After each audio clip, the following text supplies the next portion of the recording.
코로나19로 그 비대면 사회가 됐기 때문에 그 우울증이나 가슴앓이를 하는 분들이 굉장히 많아요. 이 민주시민교육이라는 건 뭐냐면 더불어 함께 사는 교육이거든요. 독일어의 빌둥은 형성, 육성이라는 의미를 담고 있어서 자기 주도 학습을 통해 자율적으로 성장한다는 의미를 담고 있죠. 그 사회를 어떻게 이끌어 나가야 되겠는가 하는 차원에서 나의 역할이 무엇인가 이제 그런 쪽으로 이제는 우리도 살아있는 물고기, 강물을 거스르는 그러한 물고기를 이제 교육해 내야 할 시기가 됐다고 생각합니다. 그래서 저는 그 자원을 어떻게 모으고 분배하고 사용할 것인가에 대한 어떤 기본적인 규칙이나 방향을 정하는 것이 민주주의이기 때문에 우리가 그것을 체감하려면 과거를 뒤돌아봐야 됩니다. 사람은 항상 현재가 기준이 되는 거거든요. 2016년 12월 광화문의 겨울은 그 어느 때보다도 뜨거웠습니다. 이곳 광장을 가득 메웠던 250만 개의 촛불이 우리를 성숙시켜줄 수 있었던 이유는 바로 스스로의 선택이었다는 것입니다. 2020년 민주정부는 성숙한 민주시민을 양성하기 위해 민주시민 교육 활성화를 꾀하고 있지만 여전히 우리의 교육에는 제도적 폭력이 존재합니다.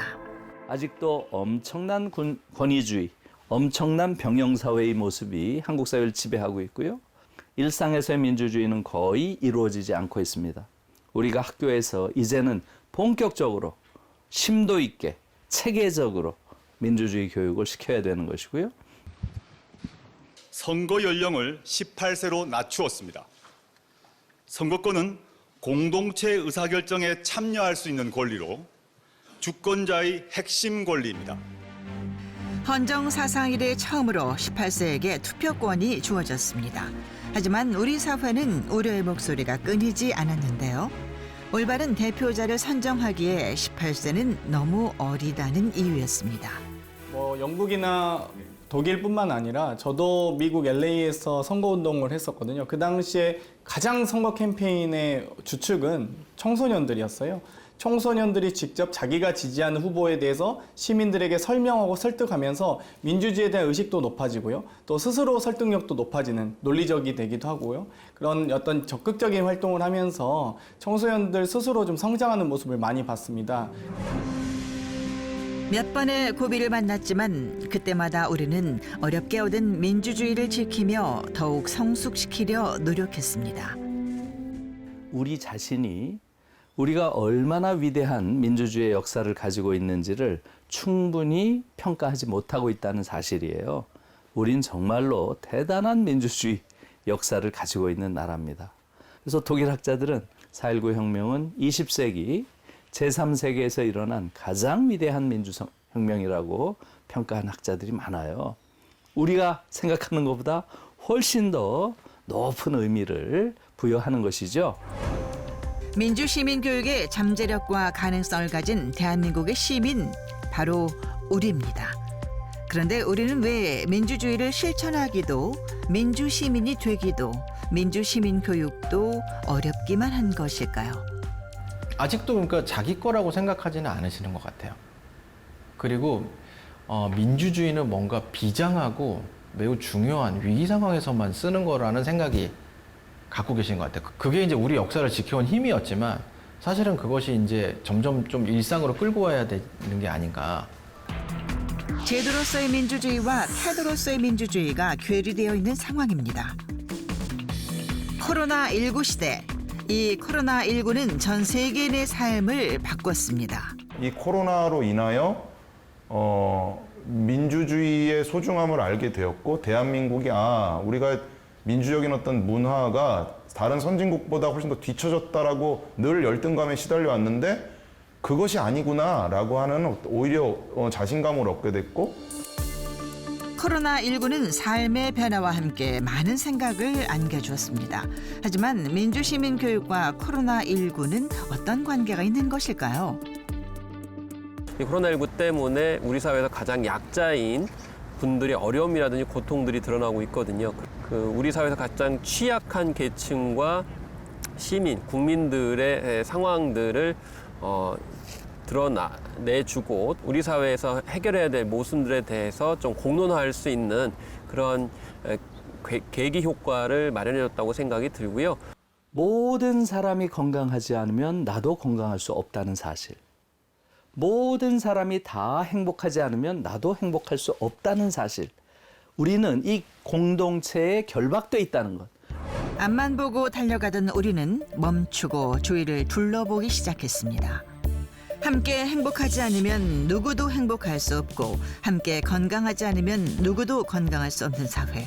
서로가 서로를 돕는 연대가 삶의 중심으로 옮겨오고 있습니다. 프랑스에서 이제 워낙 이게 유명한 개념이다 보니까 번역을 안 하고 그냥 불어를 그대로 쓰기도 하는데 톨레랑스라는 말을 우리나라에서도 많이 쓰죠. 그리고 솔리다리테라는 말을 이제 쓰는데 톨레랑스라는 거는 이제 그 관용, 솔리다리테라고 얘기하면은 이제 그 우리말로 연대라고 할 수가 있는 것이죠. 민주적 시민은 자신의 견해와 이해관계를 분명하게 표현하고 관철시키려 하면서도 타인의 권리를 인정합니다. 또 상대에 대한 공감이나 배려의 자세를 잊지 않죠. 그러면 우리는 소통할 수 있는 것입니다. 이와 같은 상황은 민주시민이 되기 위해 기억해야 할 필수 요소이기도 합니다. 그렇다면 과연 민주주의는 무엇일까요? 민주시민이 되면 내 삶은 어떻게 나아지는 걸까요?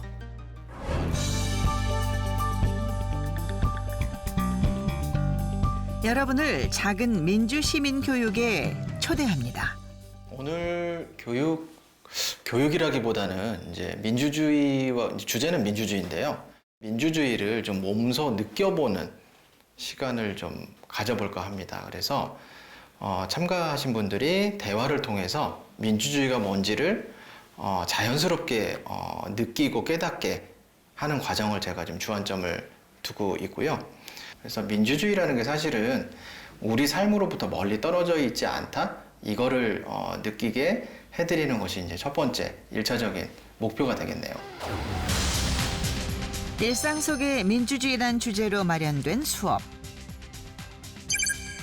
시민교육 콘텐츠 연구소의 강정무 소장, 성공회대 사회과학연구소의 조철민 교수는 총 3번에 걸친 민주시민 교육을 진행하려 합니다. 바쁜 시간 쪽에서 민주시민 교육을 위해 직접 참여한 30대에서 70대 교육생들. 과연 이들은 민주주의에 대해서 어떻게 생각하고 있을까요? 민주주의라고 하면 권, 재민, 그리고 국민의 의견이 반영되는 그런 시스템? 주인의식, 시민성, 일단 저는 선거. 시민이 주인이 되는 사회? 완벽하진 않지만 한 80% 정도의 민주시민이라고 생각을 합니다.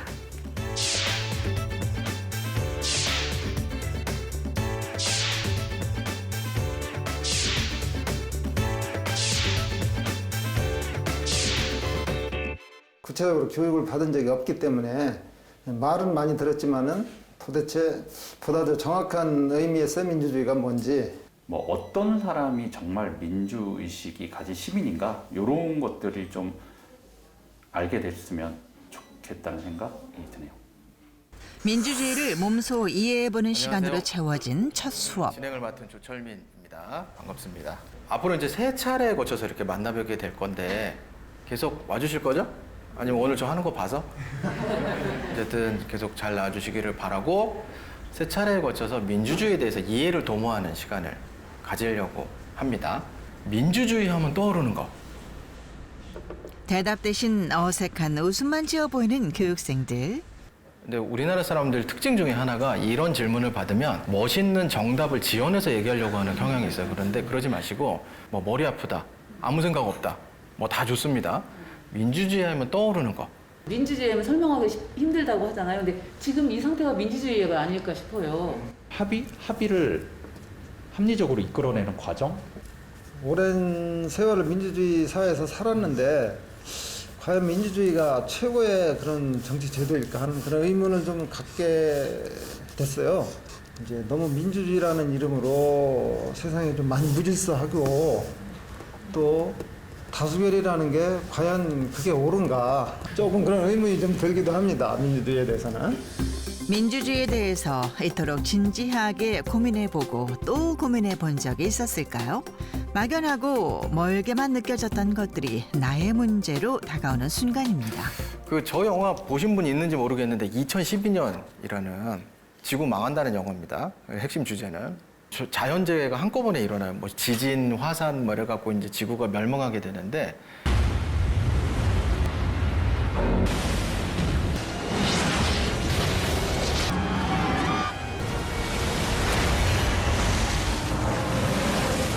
자, 여기 계시는 여러분들은 지금부터 우주선에 탑승할 사람들을 선정하는 위원들이세요. 그래서 이제 거기에 이제 모입해서 이제 논의를 시작을 하시는 거예요.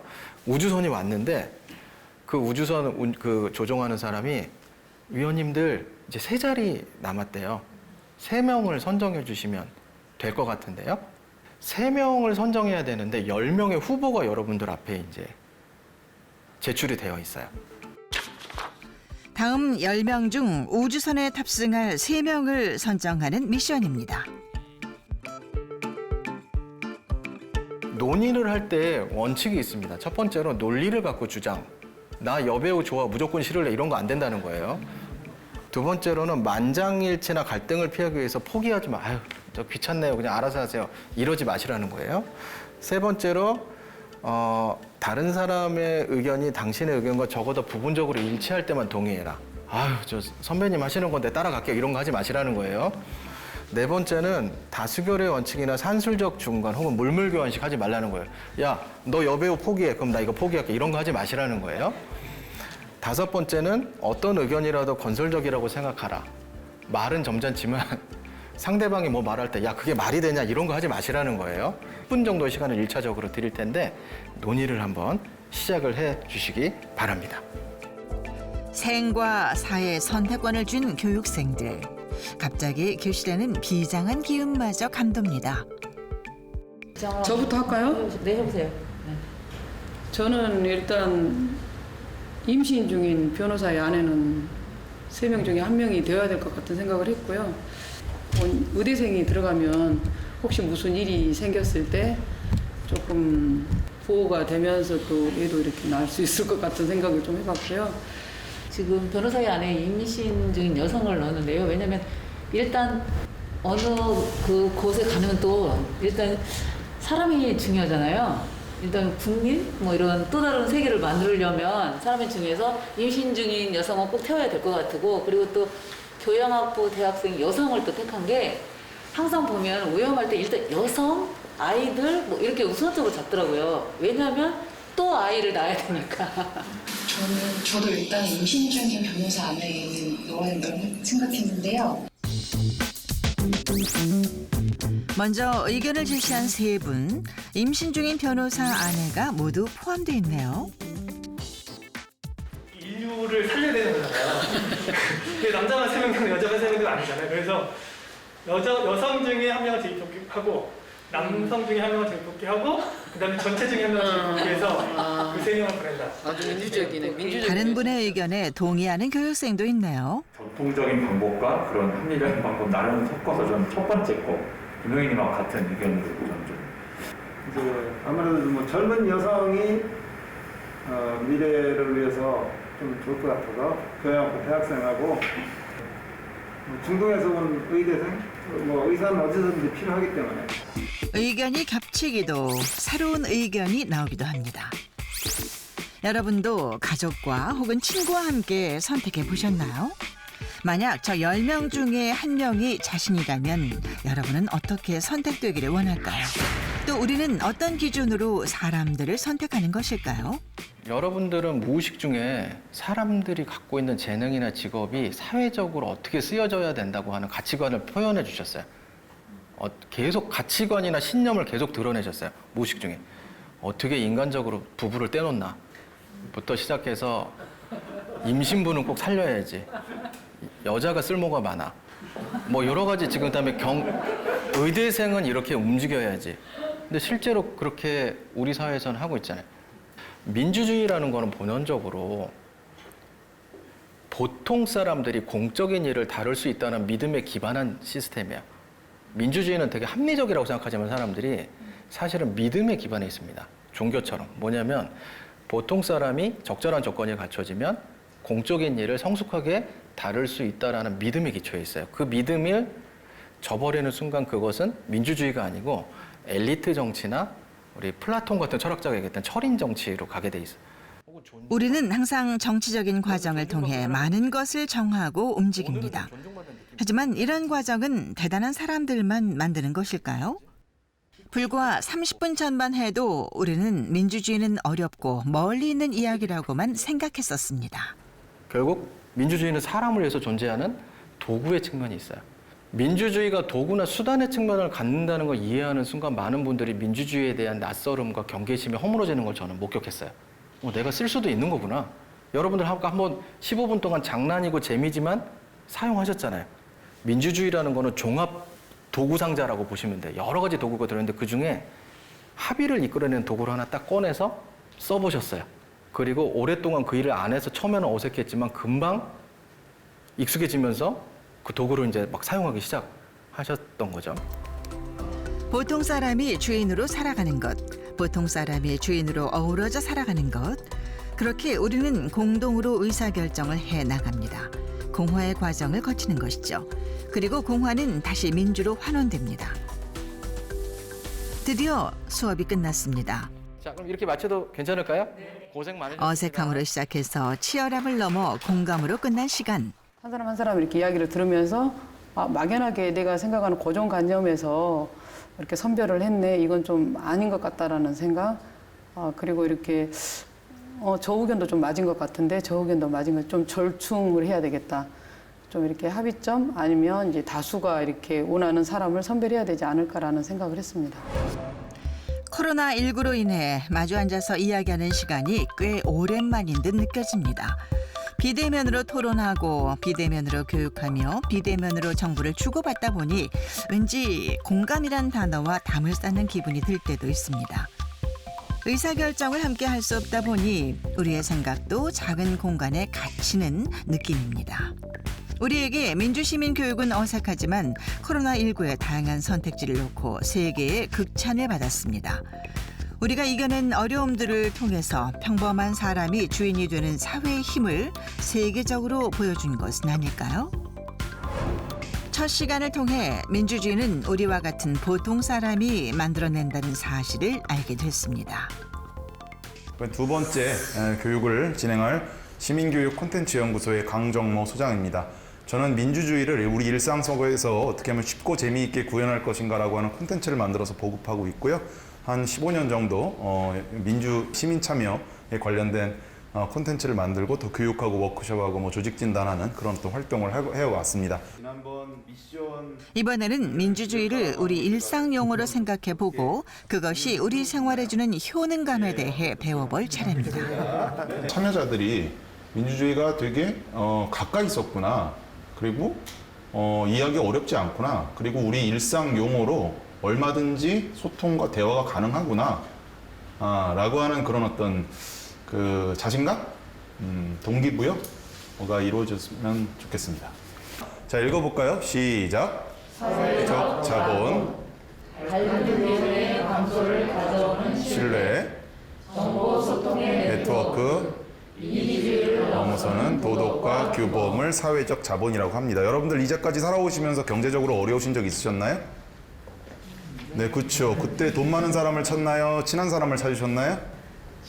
그렇죠. 우리 주변에 친한 사람의 네트워크를 사회적 자본이라고 이해하시면 되겠습니다. 친한 사람의 네트워크가 돈이 됩니까? 안 됩니까? 돈이 되죠? 오늘 여러분들 교육 다 받으신 다음에 저 문 나가시자마자 한 걸음 두 걸음 하실 때마다 아마 배운 거 거의 다 까먹으실 확률이 높습니다. 그럼에도 불구하고 기억해 주셔야 할 단어 뭐라고요? 사회적 자본. 이 5글자만큼은 꼭 기억해 주시길 바라겠습니다. 내가 생각하는 나를 그리고 나를 소개하는 시간. 다른 사람이 생각하는 나의 모습과 어떤 차이가 있을까요? 처음 묻고 답해보는 질문입니다. 민주주의, 그다음에 시민참여 활동이 목적일까요? 수단일까요? 이거 자체를 잘하는 게 목적입니까? 이걸 통해서 뭘 어떻게 하는 게 목적입니까? 통해서. 그렇죠. 따라해볼게요. 시민참여는 100% 수단이다. 수단입니다. 자, 그런데 시민참여 활동은 예, 함께 하지 않습니까? 근데 함께 이렇게 하다 보면 한 달쯤 지나다 보면 그 그룹 내에서 목적이 되기 시작합니다. 그러면 그 그룹 내에서 생겨나는 게 있어요. 뭐가 생겨날 것 같습니까? 따라해 볼게요. 갈등. 예, 갈등이 생겨납니다. 변화를 위한 목소리가 많아지고 높아지면 자연스레 갈등이 생깁니다. 사회 구성원들이 꿈꾸는 세상은 모두 같지 않습니다. 때문에 목소리는 많아지고 높아집니다. 모두가 꿈꾸는 세상을 하나의 그림으로 맞춰 나아가자는 것이 아닙니다. 민주주의란 도구로 더 많은 사람이 존중받고 더 많은 행복을 느끼며 살아가게 돕자는 것이죠. 이것이 우리가 갈등을 현명하게 극복해야 하는 이유이기도 합니다. 그래서 우리가 시민참여 활동은 그냥 열심히 활동하는 것이 아니라 우리가 이것을 왜 하는지, 뭘 변화시키기 위해서 하는지, 이걸 통해서 우리는 어떤 동네와 세상을 꿈꾸는지를 계속 구성원들끼리 얘기하면서 가는 게 되게 중요하다. 저는 뭐니 해도 우리 대한민국의 사람을 돈보다 아름답게 하는 것, 이것이 바로 민주주의의 가장 중요한 가치 토대가 아닐까 이런 생각을 하면서 마지막 문제 나갑니다. 자, 뭘까요? 첫 시간에 토론을 진행한 것 이외에 별다른 대화가 없었던 교육생들이었는데요. 혹시 현장에서 달라진 참여의 태도가 느껴지시나요? 90점입니다. 90점. 네. 시민 참여는 세상을 바꾸는 힘? 정답입니다. 정답. 예. 네, 좋습니다. 자, 읽어볼게요. 시작. 네. 자, 여러분들 사는 동네의 지자체장 분들이 한 약 30년 전에 지자체장님들이 힘이 셌을까요? 지금 지자체장들이 힘이 셀까요? 30년 전. 그렇죠. 30년 전에는 그냥 선거 없이 꽂았잖아요. 그렇죠? 예, 그분들의 힘이 줄어든 만큼 그 힘을 누가 가져갔을까요? 그렇죠. 시민들, 주민들, 구민들. 예. 자, 또 물어볼게요. 그때가 갈등이 많았나요? 지금이 갈등이 많나요?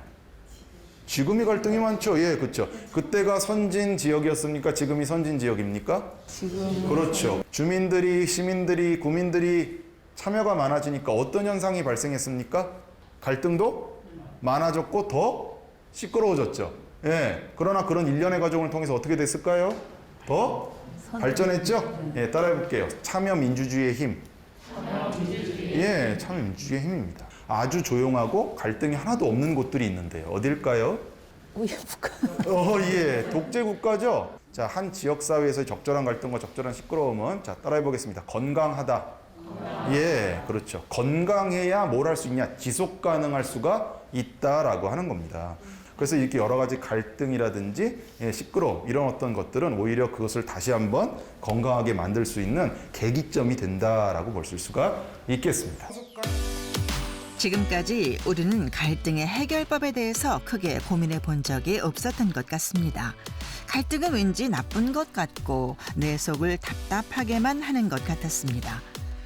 우리는 시민의 목소리가 높아지며 너무도 자연스레 발생하는 갈등에 대해서 그저 피하려고만 했던 것 같습니다. 갈등을 원만하게 해결할 수 있어야만 우리는 저마다의 목소리를 더욱 잘 낼 수 있다는 사실을 알게 된 귀한 시간.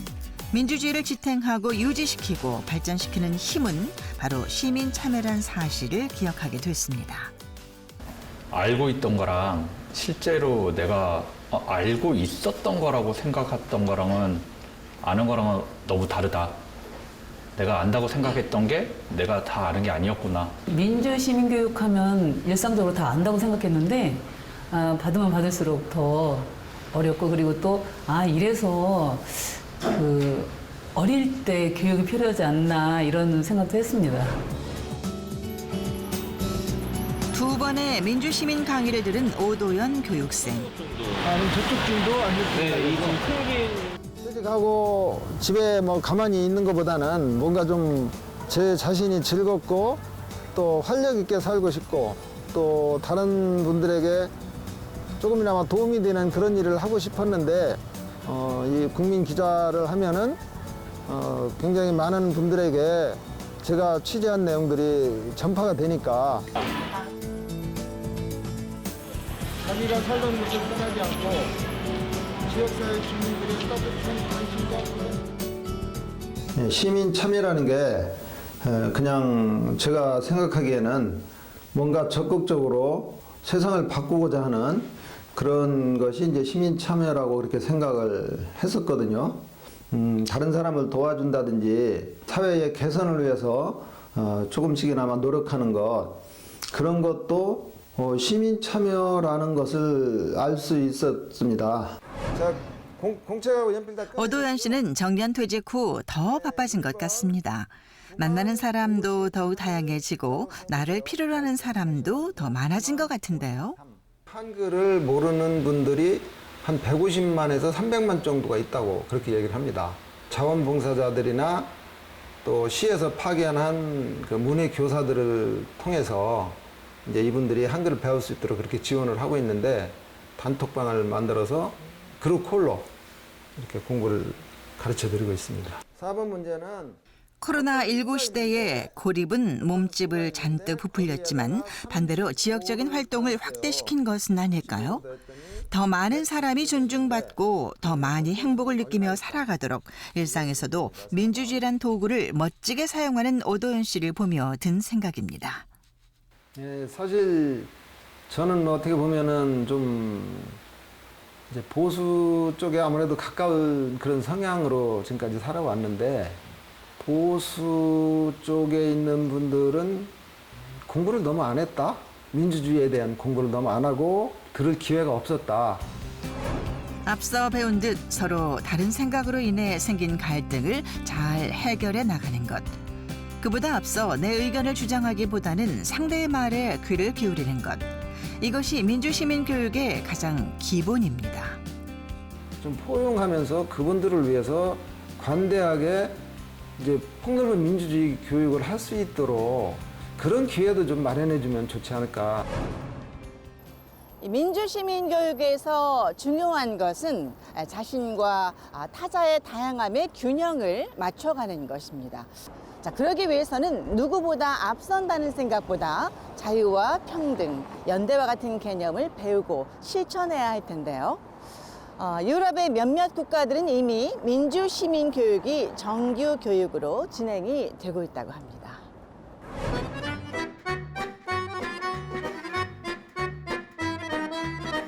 다양한 민족과 국적, 종교를 가진 이민자들을 적극적으로 포용하고 있는 똘레랑스의 나라 프랑스.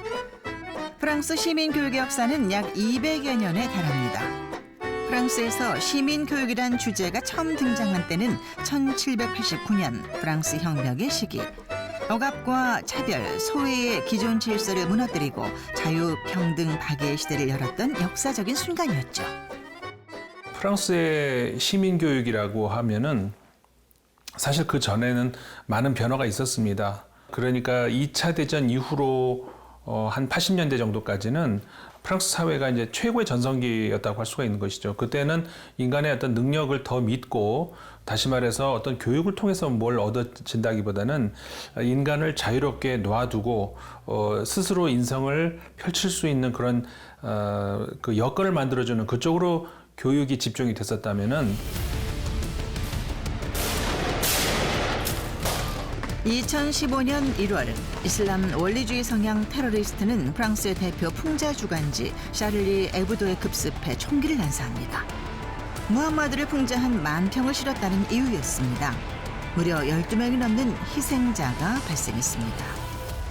샤를리 앱도 그 테러 사건 이후로 우리 사회에서의 그 사회 통합의 문제가 있는 것은 아닌가, 이런 근본적인 문제가 대두되기 시작했죠. 그 이후로는 특히 다른 과목보다 이 시민교육 과목, 그 시민이란 무엇인가, 이런 차원에서 다시 한번 강조되는 그런 계기가 됐던 거죠.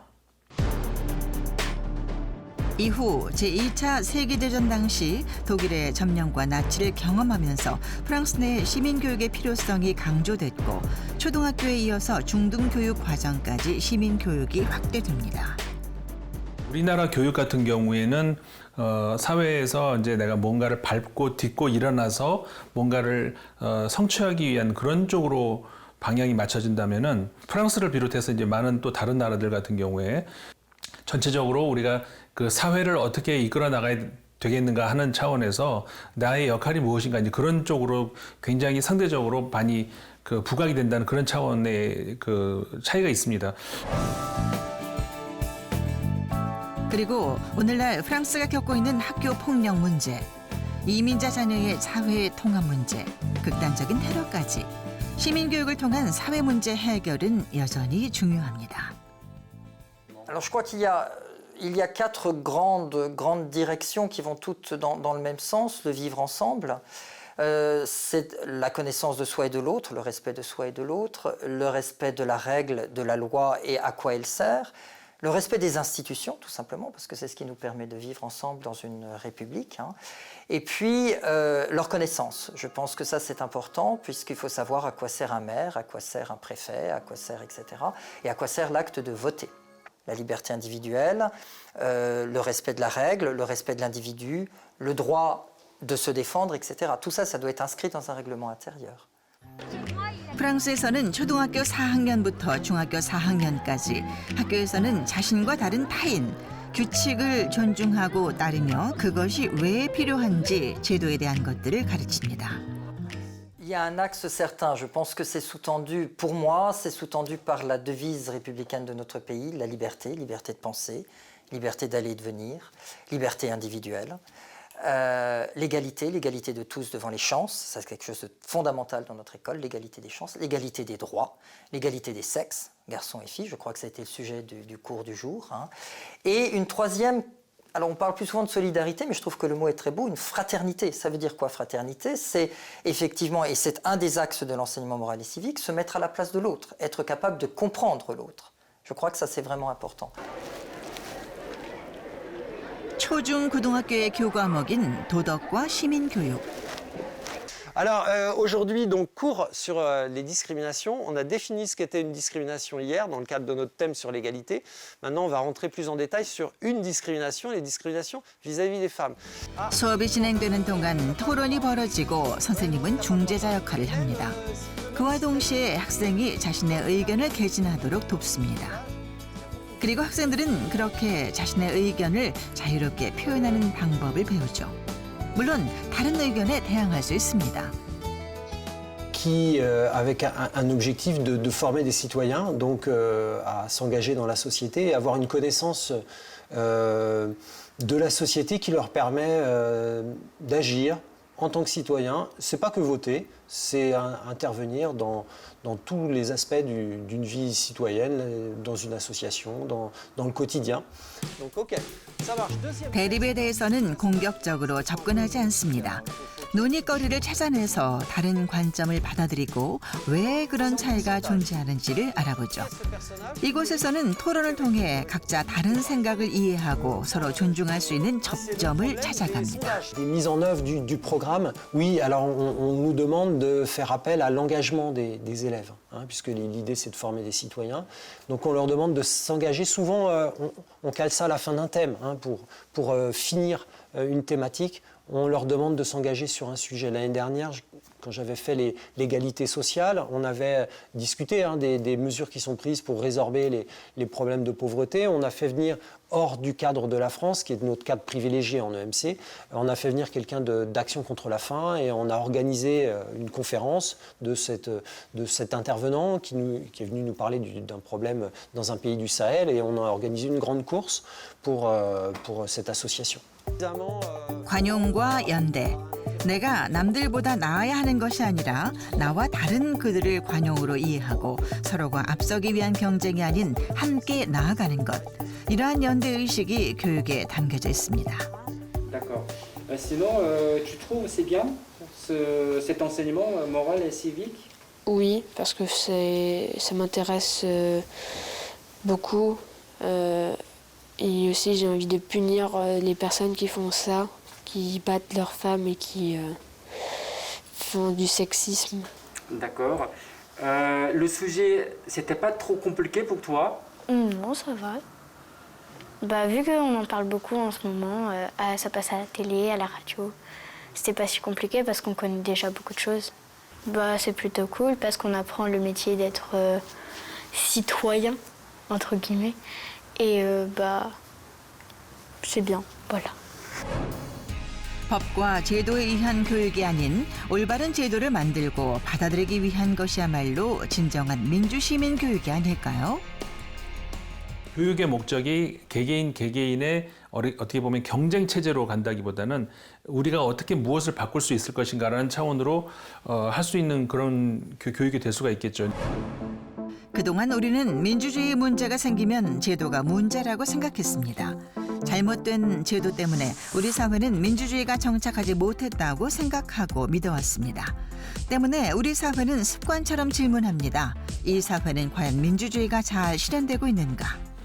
민주주의의 제도와 정책이 수립되었다고 해서 그것을 잘 구현하는 건 또 일상 속에서 잘 활용하는 건 또 별개 문제거든요. 아이들에게 자전거를 사줬다고 해서 아이들이 저절로 자전거를 잘 타는 게 아닌 것처럼 민주주의 형식과 제도가 마련됐다고 해서 민주주의가 잘 구현되는 건 아니다라고 하는 겁니다.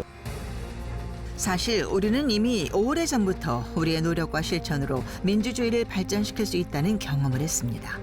그리고 그 과정을 이루어 나가는 데 있어 시민의 나이와 성별은 중요치 않다는 것 역시 알고 있습니다. 제도를 만드는 어떤 정치적인 어떤 일을 보는 공직을 수행하는 사람들도 그렇고 보통 사람들도 그렇고 말로서는 그렇게 표현했는데 민주주의가 정확히 뭔지는 또 그 이후에 학습하는 과정이 또 이루어졌다고 생각을 하고 있고요. 전 국민적으로 가장 많은 국민들이 공동의 경험을 했던 어떤 큰 경험을 얘기하자면 촛불 시위였던 것 같아요.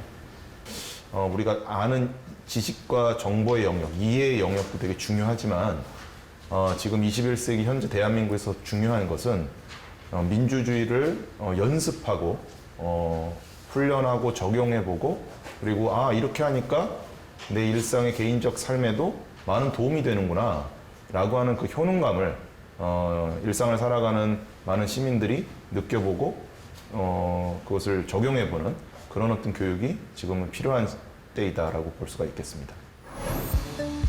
세 번째 강의가 있는 날, 우리는 민주주의가 우리 몸에 배이게끔 훈련이 필요하다는 사실을 알게 됐습니다.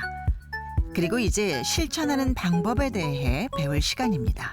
4.19 혁명, 5.18 민주화 운동처럼 우리나라의 굵직굵직한 민주주의 역사에 머물렀던 시민부터 교과서로 배운 세대가 참여하는 민주시민 교육. 이제 마지막 시간입니다. 자, 이거 어떻게 제가 숙제를 좀 드렸는데 지금 여기 오셔서 많이 좀 이렇게 토의를 하는 모습들을 제가 봤습니다. 자, 그러면 민주주의는 땡땡땡땡이 없다. 왜냐하면 뭐뭐시기 때문이다. 또 새해 포스트잇에다가 그거를 한 3개 정도씩 지금부터 도출해 보시길 바랍니다. 3개 너무 많으면 뭐 한두 개 정도도 괜찮습니다. 자, 시간 한 3분 정도 드릴게요. 자, 시작해 주세요. 수업 시작 전부터 이루어진 열띤 논의는 바로 이 문장을 완성하기 위해서였네요. 민주주의에 뭐가 있다고 배웠는데 이제는 없는 것을 적으라 하니 교육생들은 순간 고개를 갸웃거리는 듯 하더니 이내 거침없이 적어내려 갑니다. 민주주의란 무엇인가에 대한 지식을 한번 만들어 보도록 하죠. 자, 그럼 이제 한 번씩 이렇게 쭉 돌아가면서 한번 만들어 볼게요. 자, 우리 정규현 선생님부터. 지름길, 즉 왕도가 없다. 왕도가 없다. 좋습니다. 왕도가 없다. 왜냐하면 꾸준히 시민 의식을 쌓아가는 과정이기 때문에. 그러니까 지름길이 없는 거죠, 그렇죠? 그렇죠. 모든 게 다 대가가 있고, 그렇죠. 좋습니다.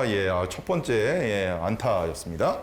소령 선생님. 민주주의는 노예가 없다. 노예.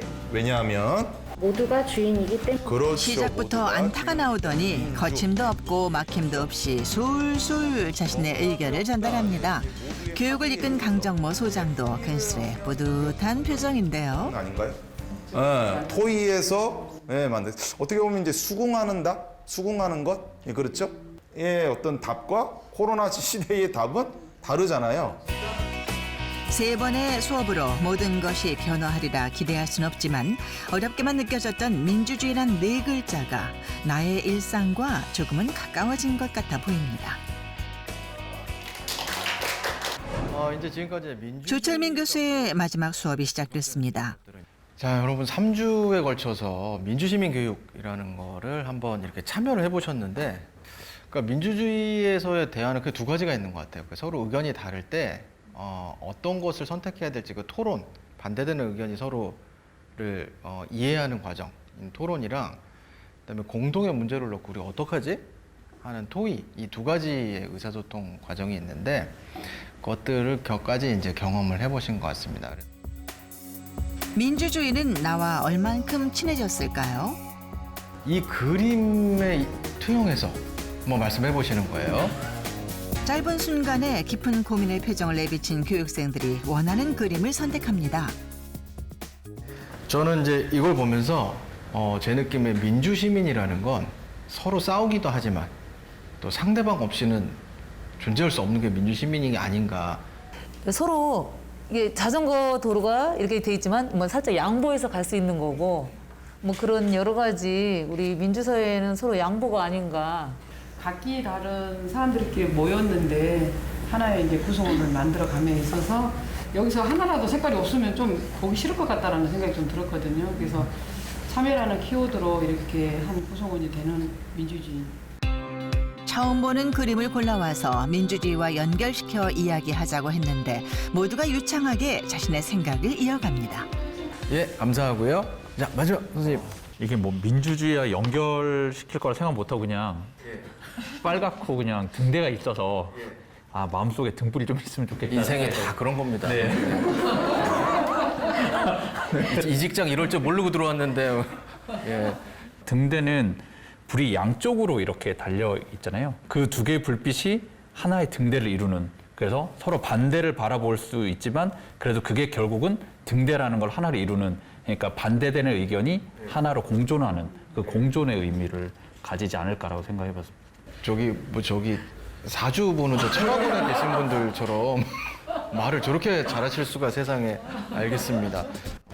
대부분의 보통 사람들은 민주주의에 필요한 어떤 기술을 발휘할 수 있다는 겁니다. 말을 만들어내고 합의를 해내고 상대방의 말을 이해를 하고. 낯설다고 느꼈던 민주주의는 바로 내가 태어나면서부터 나와 함께하고 있다는 사실을 깨닫는 값진 시간이었습니다.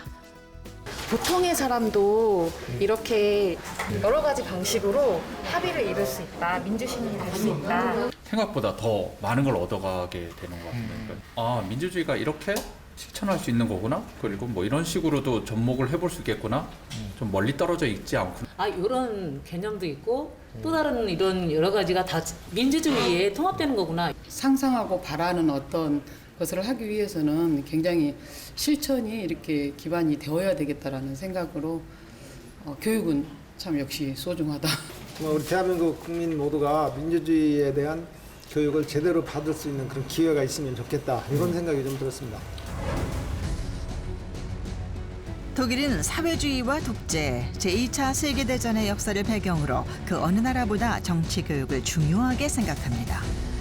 역사에 대한 반성과 비판 의식을 안고 이들이 나아갈 정치 교육의 방향을 설정하고 있습니다.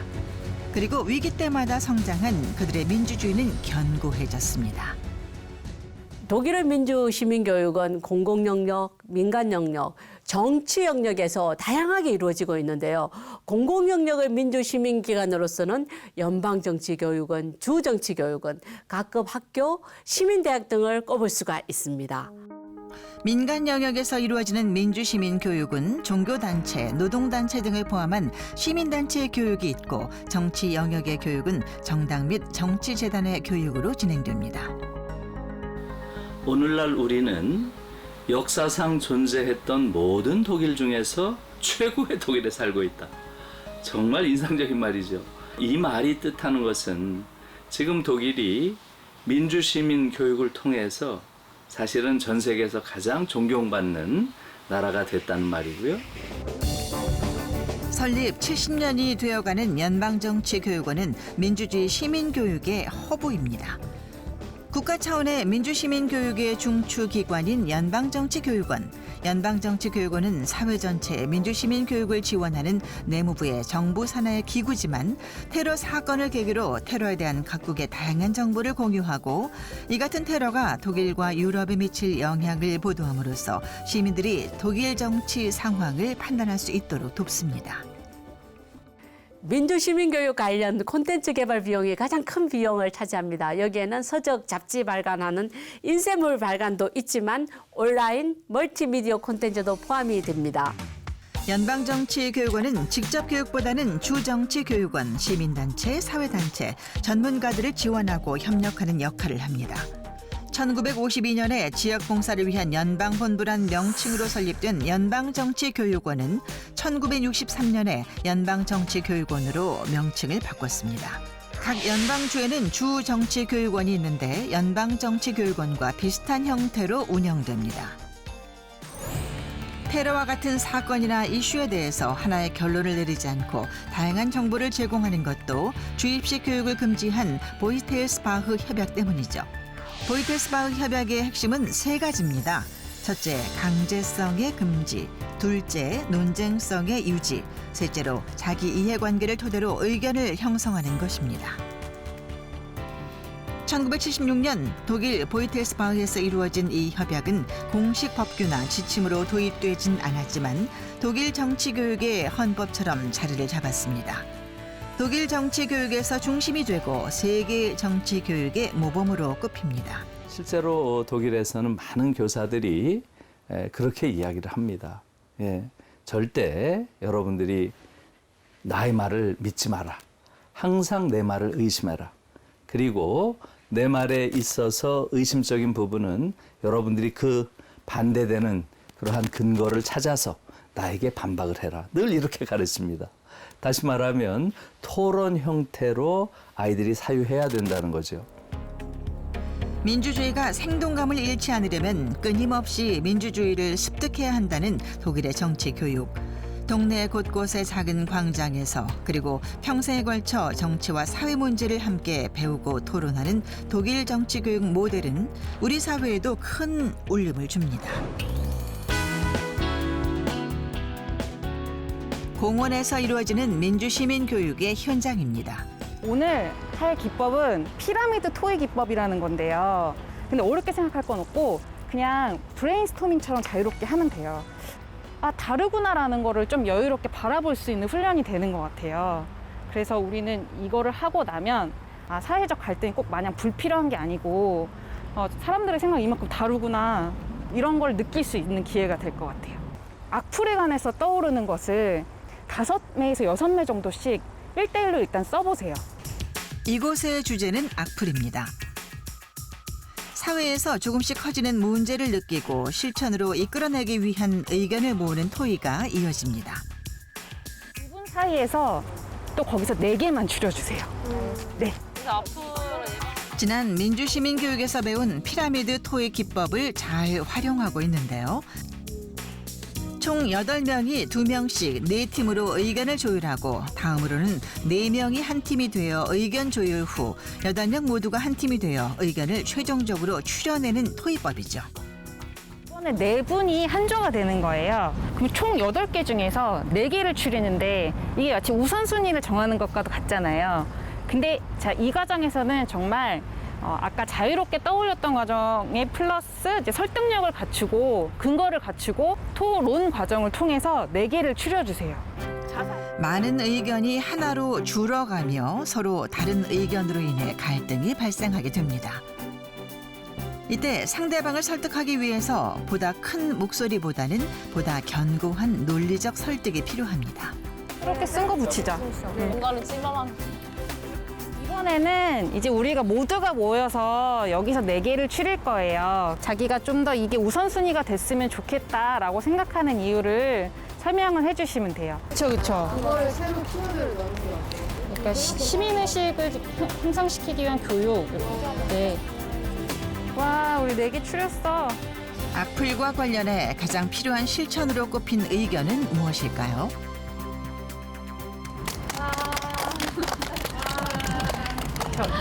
차이가 있어도 우리가 그런 차이를 가지고 더 많이 다양하게 생각할 수 있고 삶에 뭔가 시야를 넓힐 수 있다라는 점에서 되게 좋았던 경험이었던 것 같아요. 어린 친구들이 이런 토론 토의 교육이 많았으면 좋겠다라는 생각이 들었어요. 갈등에 대한 제 생각에 대해서 다 돌아보게 됐어요. 그 프로그램을 하기 전에는 갈등이라는 것 자체가 굉장히 비효율적이라고 생각이 들었거든요. 갈등이 있어야 오히려 지속 가능한 힘이 생기는구나. 그리고 갈등 자체는 그러니까 피할 게 아니라 꺼내서 얘기할 수 있는 효율적인 방법을 배우면 되는구나라는 생각이 들었습니다. 우리가 미처 알지 못했지만 우리 사회 곳곳에서 진행되고 있는 민주시민교육의 현장.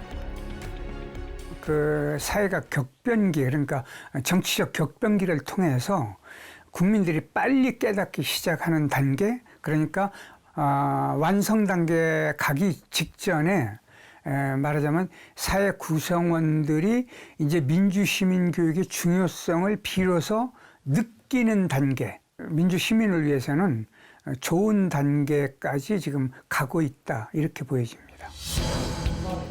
하루를 마무리하는 이때에 새로운 일상을 시작하는 사람들이 있습니다. 미국 본토의 동부지역은 물론이고 중앙선거관리위원회 선거연수원에서 운영하는 민주시민정치 아카데미. 우리 모두의 문제, 특별히 정치에 대해 소통할 수 있는 장입니다. 민주적 리더로서의 자질을 키우기 위한 이 아카데미는 사회 각층의 참여로 7년째 호응을 얻고 있습니다. 자기 역할을 하던 곳에서 이분들이 굉장히 그 도드라지게 그 평가를 받기 시작했거든요. 그래서 민주시민교육이라는 게 이제 도덕적 우월성과 윤리적 우월성, 그다음에 많은 사람을 포용할 수 있는 그 심리적 자신감, 이런 것을 함께 아우르는 것이구나, 이것을 알게 됐습니다. 막연했던 민주시민 교육이 바로 나의 문제, 우리의 문제라는 것을 알게 됐습니다. 우리의 민주주의를 더욱 견고하게 발전시켜 나가기 위해서는 정부 주도가 아닌 나에서 확장한 지역민들이 중심이 돼야 합니다. 참여의 나이가 18세가 되었다면 관심의 나이는, 교육의 나이는 더 어려졌겠죠. 투표에 대해서 18세 유권자들이 적극 관심을 가질 수 있는 좋은 계기, 이것이 민주시민 교육과 또 그것의 실천을 위해서도 굉장히 많은 기회와 또 계기를 제공해 줄 거라고 생각이 듭니다. 지금껏 배운 바와 같이 민주시민 교육은 크고 거창한 이야기가 아닙니다. 나로 시작해서 우리, 내 지역, 그리고 나라, 세계로 나아간다는 사실을 알려주는 것입니다. 그런 의미에서 대한민국의 청춘은 정치를 모르는 것이 아니라 문제를 해결하는 토론의 장을 아직 찾지 못한 것은 아닐까요? 이런 질문을 우리에게 던져봅니다.